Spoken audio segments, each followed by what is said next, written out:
बिस्मिल्लाहिर्रहमानिर्रहीम। अस्सलामुअलैकुम। हर रोज़ नई वीडियो के लिए चैनल को सब्सक्राइब कर लें और साथ लगे हुए बेल आइकन को दबाकर ऑल की ऑप्शन को सिलेक्ट करें ताकि हर नई वीडियो की अपडेट आपको मिलती रहे। हज़रत अली रज़ी अल्लाह तआला अन्हु के पास एक आदमी आया। उसने अपनी ज़ाहिरी शक्ल सूरत परहेज़गारों वाली बना रखी थी, जैसे खुदा और रसूल का बड़ा मुहिब हो, लेकिन खबासत और शरारत उसकी आंखों से नजर आ रही थी।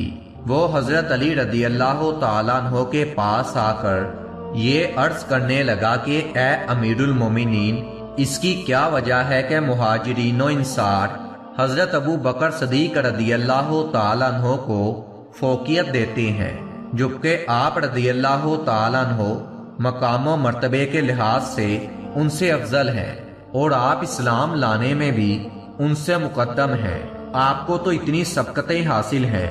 हजरत अली रज़ी अल्लाह तआला अन्हु समझ गए कि इस शख्स का इस खबीस गुफ्तगू से क्या मकसद है।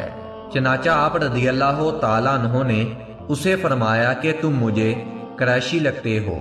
उस आदमी ने सर हिलाते हुए कहा, जी हाँ, मैं उसी कबीले से हूँ। हजरत अली रज़ी अल्लाह तआला अन्हु ने फरमाया कि तेरा नास हो। अगर एक मोमिन अल्लाह ताला की पनाह लेने वाला ना होता तो मैं तुझे जरूर कत्ल कर देता। याद रखो, हजरत अबू बकर सदीक रज़ी अल्लाह तआला अन्हु 4 अमूर में मुझ पर सबकत ले गए। एक तो वो ईमानत में मुझ पर सबकत ले गए, दूसरा हिजरत करने में, तीसरा गाड़े सोड़ में और चौथा इस्लाम को रवाज देने में वो मुझसे आगे बढ़ गए।